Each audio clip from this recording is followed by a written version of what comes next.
that would end birthright citizenship for babies born to illegal immigrants in the United States. Fox News Chief White House correspondent John Roberts joining us tonight with more. Lou, good evening. Normally, amending the Constitution takes a two-thirds majority vote in the House and Senate, followed by ratification by 3/4 of the states. But the president believes there may be a way to do it with a simple signature. It's in the process. It'll happen with an executive order. For 150 years, the 14th Amendment to the Constitution has conferred citizenship to children born on U.S. soil. But with 3 migrant caravans setting their sights on the United States southern border, President Trump would like to change that. It was always told to me that you needed a constitutional amendment. Guess what? Amendment. You don't. The 14th Amendment states all persons born or naturalized in the United States and subject to the jurisdiction thereof are citizens of the United States. But the White House is zeroing in on the 5 words subject to the jurisdiction thereof to possibly make a case that people who cross the border illegally may not be eligible for constitutional protections. The Supreme Court of the United States has never ruled on whether or not the language of the 14th Amendment, subject to the jurisdiction thereof, applies specifically to people who are in the country illegally. And I think the president's looking at executive action. I know the Congress has looked at legislative action to reconsider that. The issue of birthright citizenship came up early in the 2016 campaign.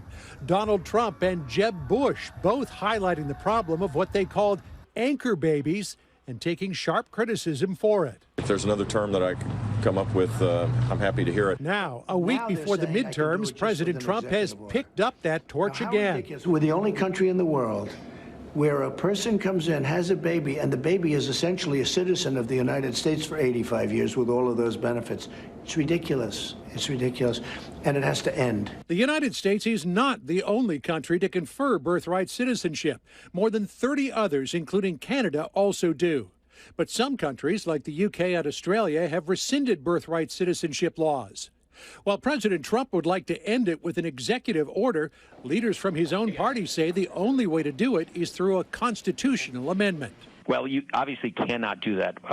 You cannot end birthright citizenship with an executive order. Democrats accuse the president of manufacturing an issue in the final hours to deflect from what voters really care about, health care. In a statement, House Minority Leader Nancy Pelosi saying the president does not have the power to erase parts of the Constitution. Clearly, Republicans will do absolutely anything to divert attention away from their votes to take away Americans' health care. Republican Senator Lindsey Graham seemed to agree it would take a constitutional amendment and said he'd introduce legislation to do it. But on principle, he was in lockstep with the president, in a statement saying, finally, a president willing to take on this absurd policy of birthright citizenship. This policy is a magnet for illegal immigration out of the mainstream of the developed world and needs to come to an end. The urgency to do something to stop this caravan is increasing. In an impromptu press conference this afternoon, the head of the U.S. Northern Command, General Terrence O'Shaughnessy, said, quote, "This caravan is different than what we've seen in the past. What we have seen is clearly an organization at a higher level. We've seen violence coming out of the caravan, and we have seen as they pass other international borders them behave in a nature that we have not seen in the past." So a lot of concern about what to do about these folks as they head toward the southern border of the United States. Lou? John, thank you very much. And obviously the president doing something about it. Also tonight, those caravans of Central American migrants, numbering as many as 14,001 caravan, the lead caravan, continue to move north on their way to our border. The leading caravan has moved more than 30 miles further into Mexico today. They're now about 850 miles away from the U.S. border in McAllen, Texas. A second and more violent caravan, the one that General Shaughnessy referenced, has also crossed into Mexico from Guatemala and is now 20 miles inland, nearing the city of Tapachula. According to Guatemalan authorities, this group injured police officers as they broke through a border barrier. Mexican authorities say its agents were hit with rocks and glass bottles thrown by the caravan members. This is a third caravan arrived today at the Guatemala-Mexican border, and 2 more caravans are making their way through Guatemala and Honduras. Fox News correspondent William LaJeunesse joins us tonight He's traveling with the caravan in Mexico. I want to go to the United States because I want a better opportunity to work, you know. 47-year-old Elvis Romero remains undeterred, despite President Trump's promise to close the border. I want to ask him for asylum policy, you know. I want to ask him for the United States, Mr. President Trump, give me the opportunity to stay there, you know, because I want to give a better life for me. Mexico offered the migrants work permits, housing, medical care, and schooling. So far, fewer than 150 accepted. Not much work in Mexico, not much money. Organizers want 150 buses to transport the caravan from Oaxaca to Mexico City along narrow, winding roads and blind curves for the safety of migrants and motorists alike. Some may take the train, others join, but the group, ranging from 4,000 to 5,000, grinds north. The Guatemalan soldiers blocked it. They still went through. Then it happened in Mexico. Soldiers, and now they passed. And they didn't force themselves through. Somehow, they've passed. As for the president's effort to secure the border, organizer Luis Cruz believes U.S. law and public opinion are on their side. It's the same thing they told us the last caravan we took up there, and if you can see, most of the people that we took up, most of the families are at the United States with a refugee. So clearly, Lou, in the last 48 hours, President Trump has changed the rules of the game to stop the surge of Central American families and unaccompanied children who are coming into the United States. And while these people may not know it yet, their American dream is not likely to end the way they hoped. Lou? Thank you very much, William. And the president has not changed the rules. He's enforcing the rules. William Lajeunesse from Mexico. Up next, a violent caravan has made its way into Mexico and is now poised to make it to the border. We take that up next with former ICE Director Tom Homan. And President Trump tonight is in Pittsburgh, honoring the lives lost in Saturday's mass shooting.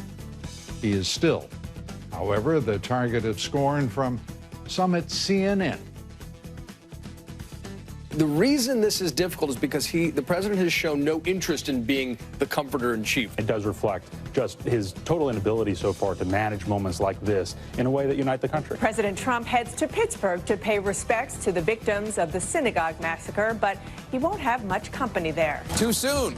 President Trump in Pittsburgh right now, an uninvited guest for many local leaders as funerals begin. That sadness, that absolute shock at what has happened has turned into anger with news of the president's visit. This that he's doing is just checking off a box and has no real significance, and people can see through it. It's appalling judgment. It's just awful judgment. It's very unpresidential. I have to say it's a political strategy. I think it's bad strategy, too. But more importantly, it's bad morality. More on the national left wing's vicious attacks on the President of the United States as he tries to comfort a community when we continue. Stay with us. And border, and then making the 1,300-mile journey through Mexico to our southern border. So what will happen when they get there, if they get there? Joining us tonight is Thomas Homan. He's the former acting director of Immigration and Customs Enforcement. Thomas is also a Fox Business contributor, and it's great to have you with us. Good to see you. Good to see you, Lou. This is remarkable now. 5 caravans, each of them growing in number as they move north. The Mexican government, the president thought that his administration had at least the basics of a deal. And apparently not. Peña Nieto, the president of Mexico, not delivering. What do you expect, if anything, from the Mexican government? Well, the Mexican government has delivered on a few things. They have offered asylum to many of the migrants, and over 1,000 have taken that offer. And jobs. No, I mean that. Yeah. I understand that. But I'm talking about nothing has been done to stop the migrant caravans. No. And, you know, they attempted to on the southern border. I don't know if there's a lack of will, but certainly that's not going to happen in this country, not going to push away by the Border Patrol. So, you know, I think we still need to have a discussion with Mexico about a safe third country agreement where if they get to our border and claim asylum, they can wait in Mexico until the hearings take place. And they don't need to be in the United States waiting for a hearing that's going to happen years down the road. So I think we can still talk about a safe third country agreement with Mexico. If they really want to help, they certainly can do that. It's just a matter of signing a memorandum of understanding like we did with Canada. And why hasn't there been a memorandum of understanding generated by previous administrations? Well, I can tell you, when I was the ICE director, I was in a couple meetings with officials from Mexico, and we were talking about the MOU and trying to get Mexico to agree to it. We're working on the substance of the MOU. I retired. I don't know what happened to that. I certainly would think that Secretary Nielsen and her leadership at CBP and ICE are still working on the MOU. I hope they are. If they're not, I think they should be. I think it's another option we need to have on the table.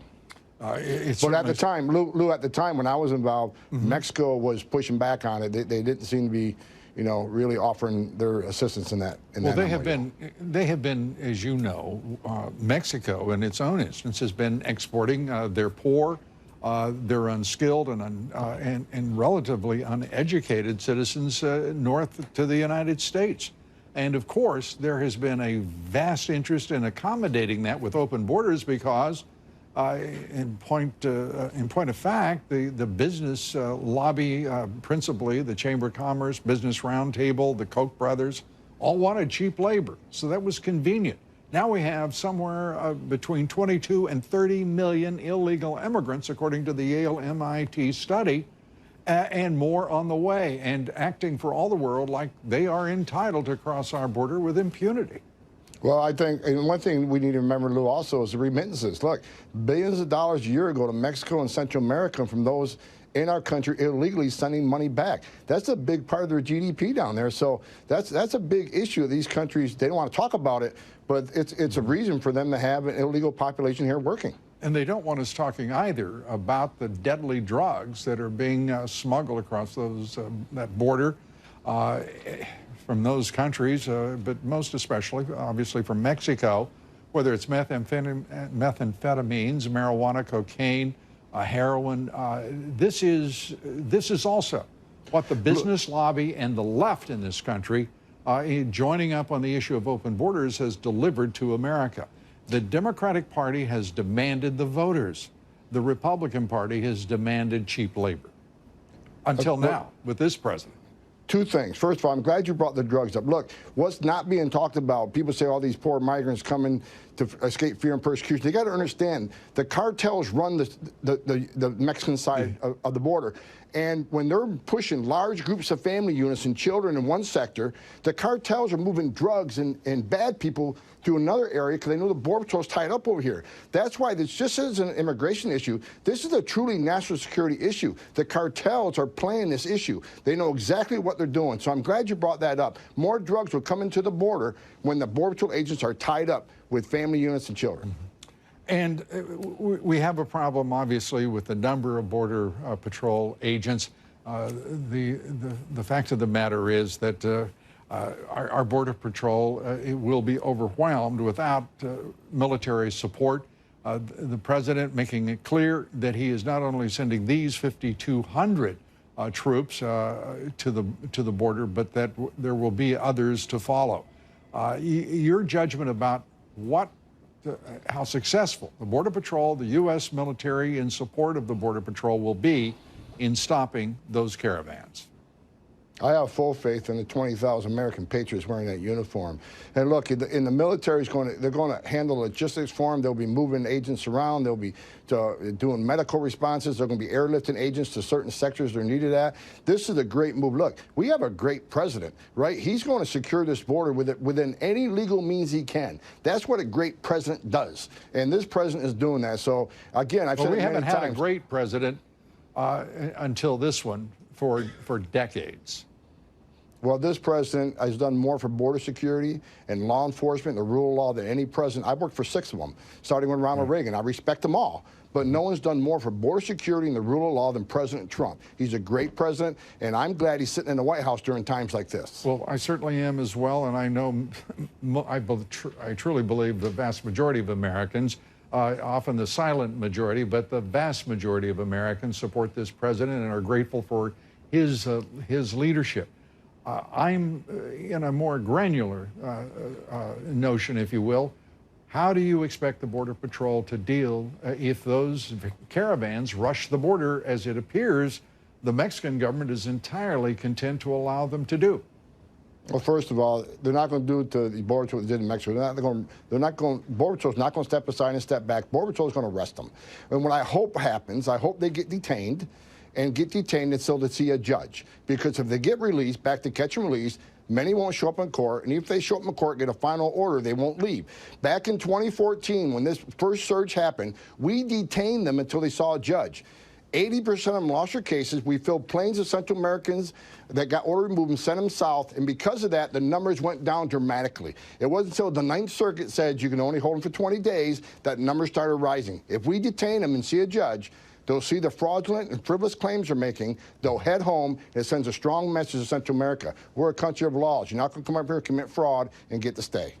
We're also a country that depends on the leaders in its government. And Secretary Nielsen, is she strong enough to deal with this crisis? I think Secretary Nielsen, she's been up on the Hill with me many times, telling the Democrats what the loopholes are. We got to remember, these caravans are coming here because Democrats... No, I'm asking a very simple question, Tom. No, I think she is. Is she strong enough to do it? Will she succeed? I think she's strong enough to do it. I think her and the president are going to do as much as they can. I've got no question about the president. My question is about his Secretary of Homeland Security. Yes, I do think she's strong enough to do this, but we need Congress. Well, you're not going to have Congress. Yeah, but you got what you got, right? Tom Homan, thanks so much. Thank you, sir. Appreciate you. Good to see you. Look forward to talking to you soon. Be sure to vote in our poll tonight. Do you believe the United States must secure its borders and end illegal immigration and so-called birthright citizenship in order to be a truly sovereign nation? We'd like to hear from you. Cast your vote on Twitter @LouDobbs. Follow me on Twitter @LouDobbs. Like me on Facebook. Follow me on Instagram @LouDobbs Tonight. Coming up here next, President Trump making a last-minute campaign push. 11 presidential rallies scheduled in the final 7 days before the midterm election. We take up the Republicans' chances. Our panel joins us here next. Stay with us. We're coming right back. False allegations against him. A woman who worked for Mueller as a paralegal in, well, back in 1974, telling a number of reporters that Republican activist Jack Burton was offering $20,000 in exchange for a sworn affidavit alleging sexual misconduct and workplace harassment. He's going to have a press conference about all of this tomorrow. Joining us to take up the upcoming midterms, the shenanigans, and plain venomous, dirty, nasty political tricks, Dr. Sebastian Gorka, Fox Business national security analyst, former strategist to President Trump, author of the new book. This is a lot of work, Seb. Why We Fight, Recovering America's Will to Win. Available literally everywhere, and we urge you to buy it. And Lawrence Jones, editor-in-chief of Campus Reform. And what in the world is wrong with you, Lawrence? You don't have a book for me to hawk here? No book. It's great to see you. Nice seeing you too, brother. Let's start with the president's birthright declaration that the birthright citizenship thing should go away. Yeah.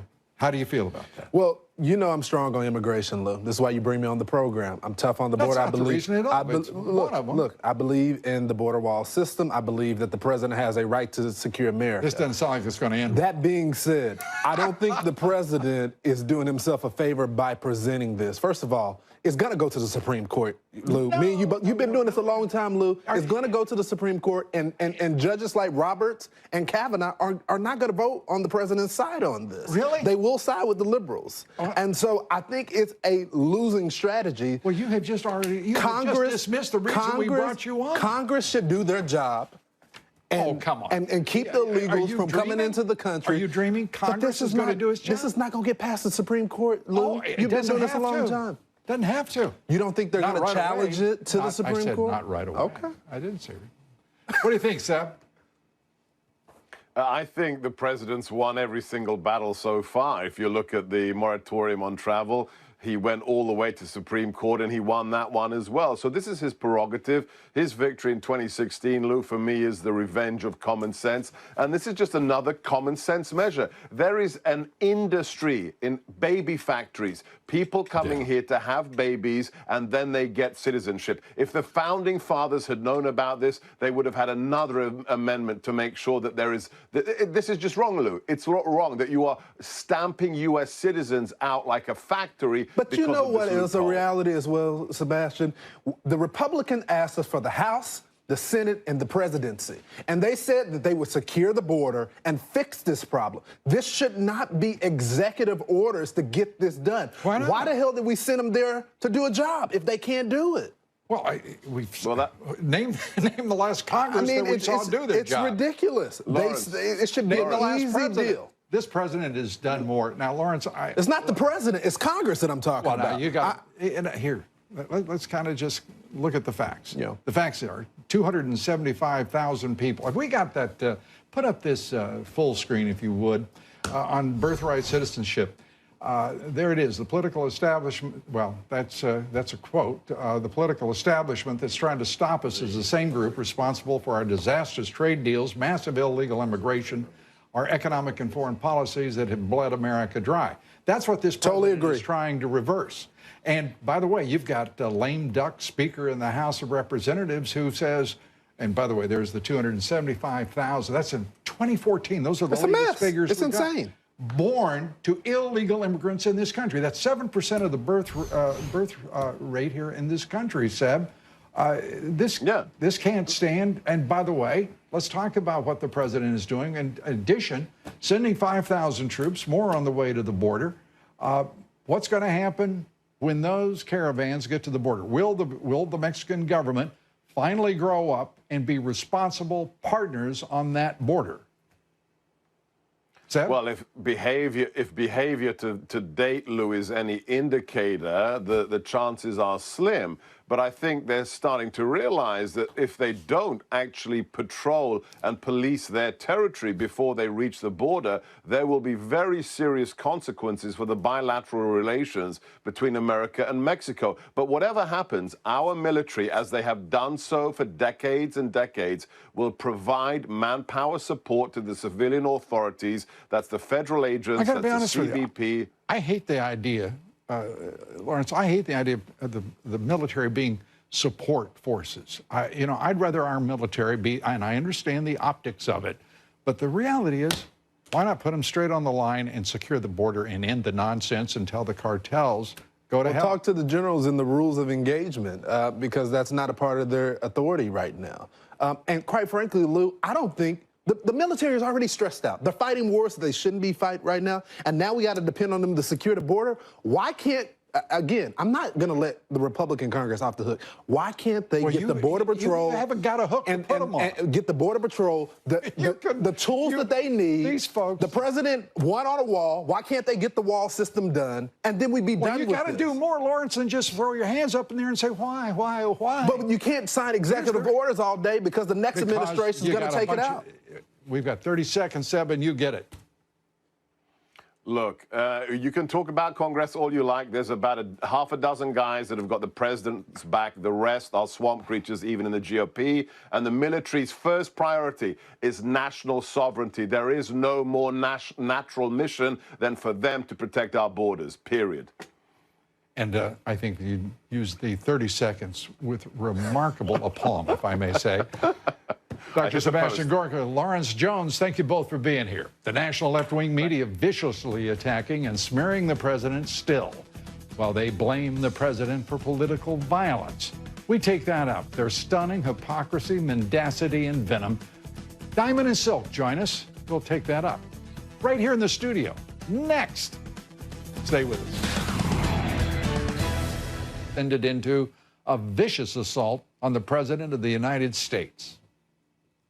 This president has radicalized so many more people than ISIS ever did. What Donald Trump and his movement, but not just him, but his movement and people before him have done is usher in an era where it is okay for the nastiest parts of society to come out to the front. The way he winks and nods to these groups, the way he says, I know I'm not supposed to say it, but I'm a nationalist. And the root of the issue is that the President of the United States has aligned himself with white nationalists. It feels, very unsettling and nervous-making for people to see a president who's reluctant somehow to condemn evil. I would like him to not just call for civility, but say, I too have contributed to this.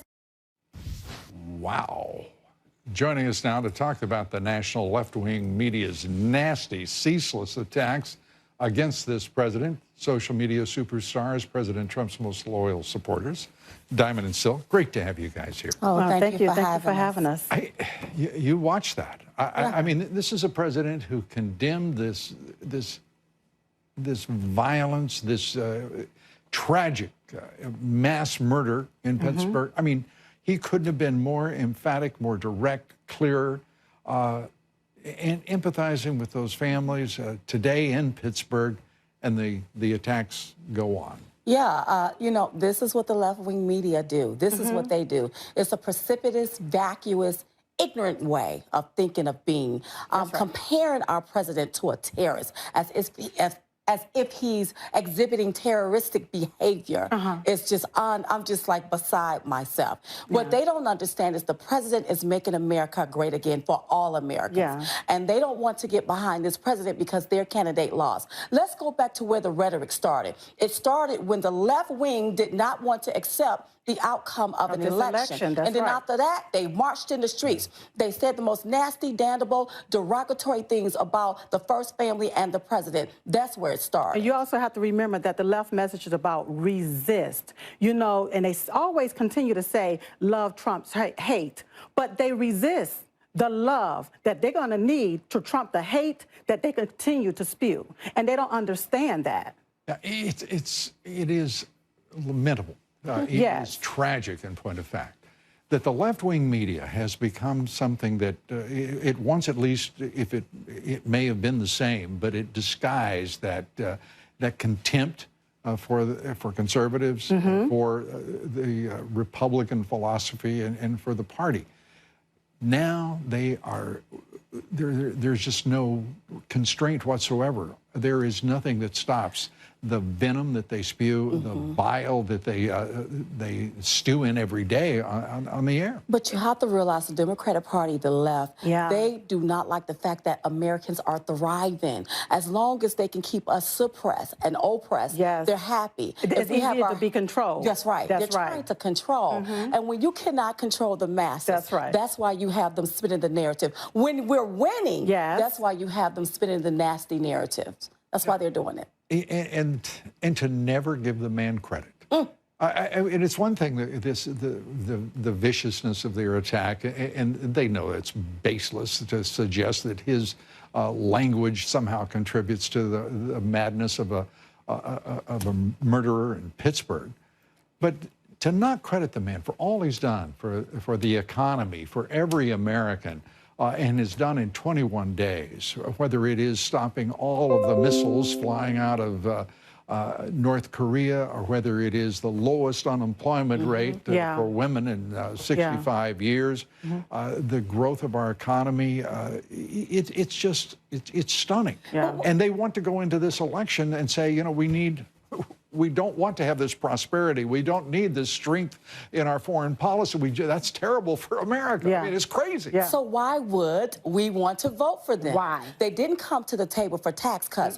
So what you're going to do if they vote resisted. They resisted it, right? That's right. So what's going to happen? You're going to take our tax cuts away. That's right. Absolutely, unequivocally, no. That's right. During these midterms, you need to vote right, vote red, vote Republican. And the president pointed it out. If you want to watch the market fall apart, vote Dem. I mean, to look at everything he's done, whether it's tax cuts, whether it's a market that is up, 36% since Election Day.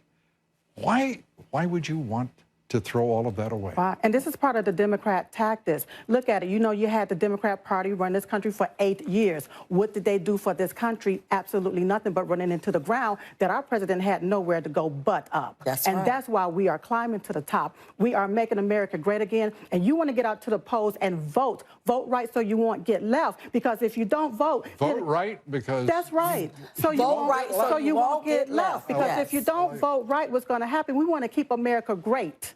And that's how you do it, by voting. Absolutely, and hallelujah. Yes. Hallelujah. Hallelujah. You know what? I like Diamond and Silk's church. That's the bid. We appreciate Thank you it. for Thank you for having us. It's always good to see you. Up next, consumer confidence hitting a near 2-decade high.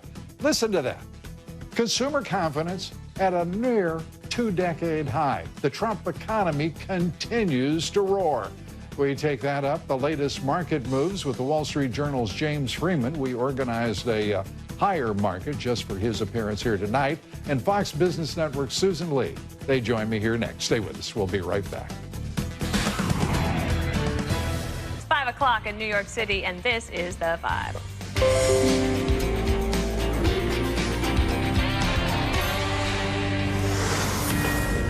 Fox News alert: President Trump and the First Lady are at the Tree of Life Synagogue in Pittsburgh to pay their respects to the victims and families of Saturday's attack.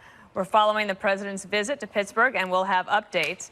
In the meantime, we are just 1 week away from the high-stakes midterm elections as President Trump is pulling out all the stops with a blitz of campaign rallies in the final stretch.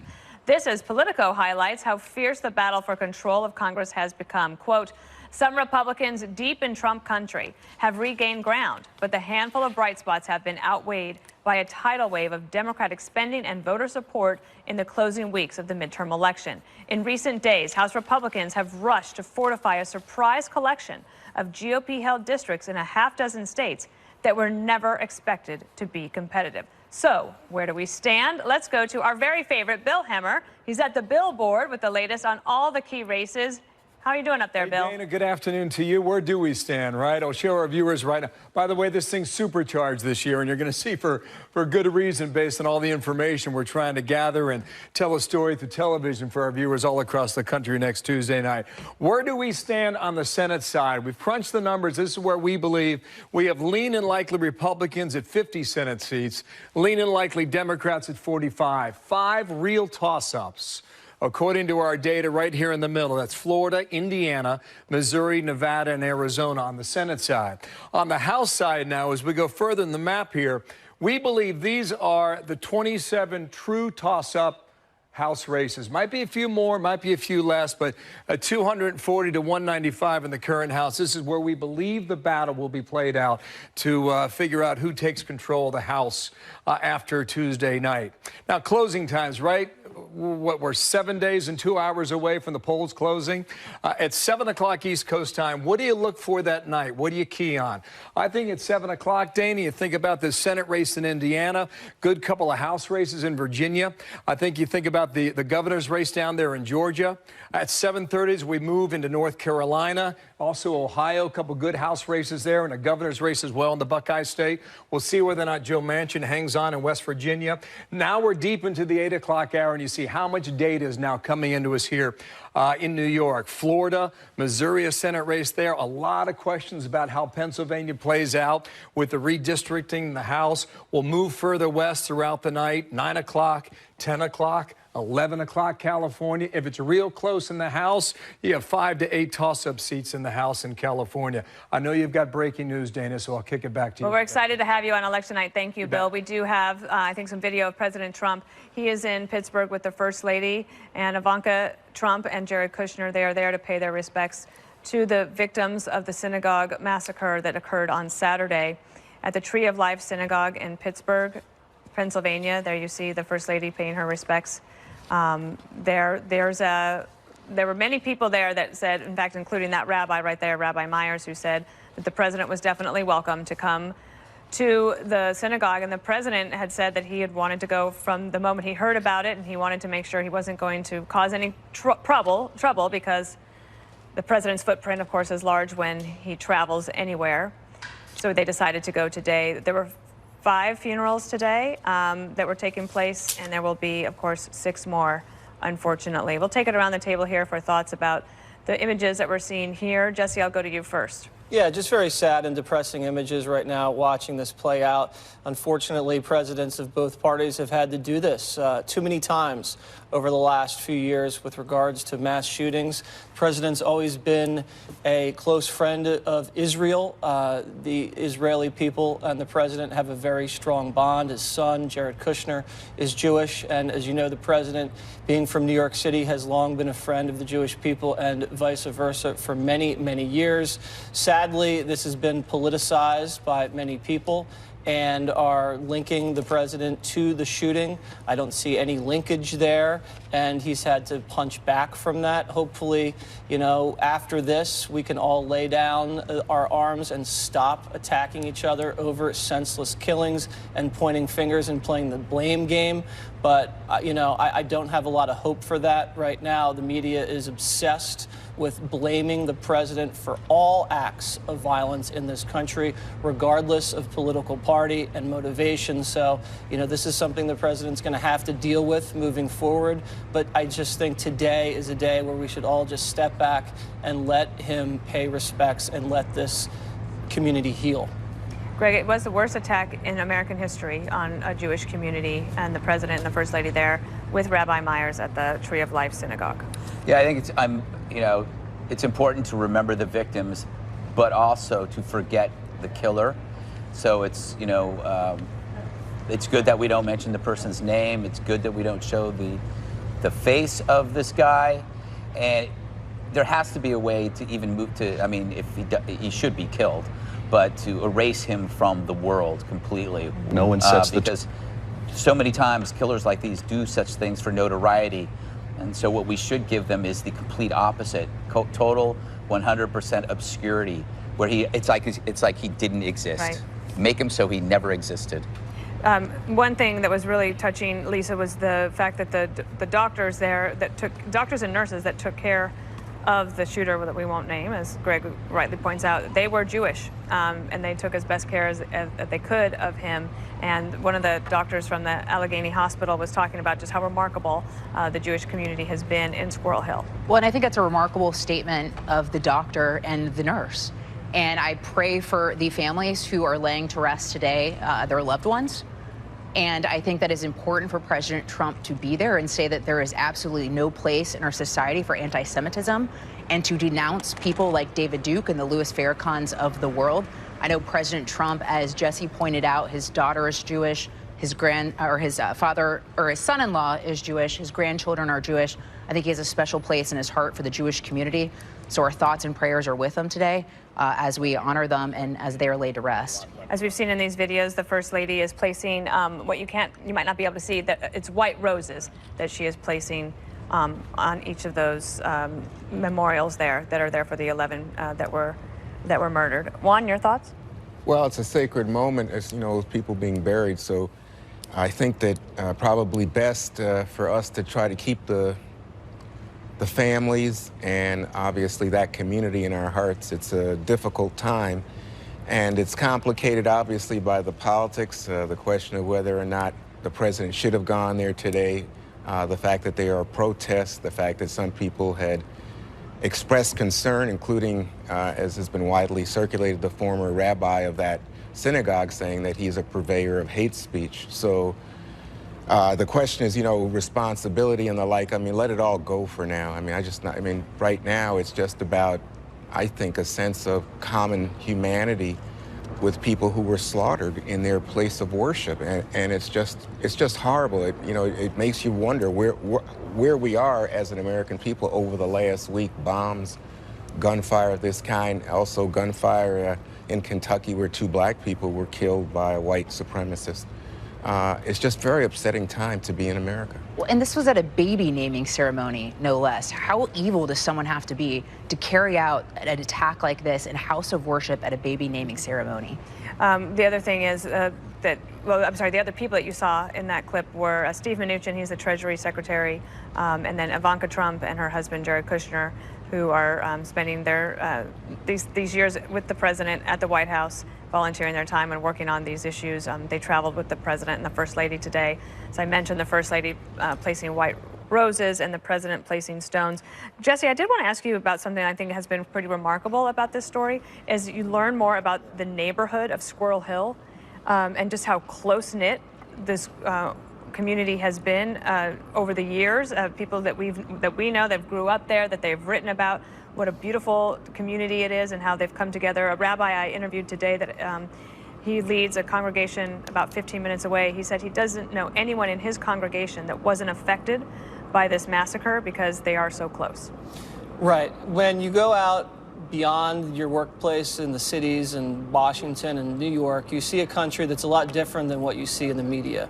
You see a country that loves its neighbors, that loves its family members and its friends and its community, and they go to church and they go to synagogue and they go to baseball games and they feel a sense of one. But when you watch the television every night, all you see is division and hatred and finger pointing.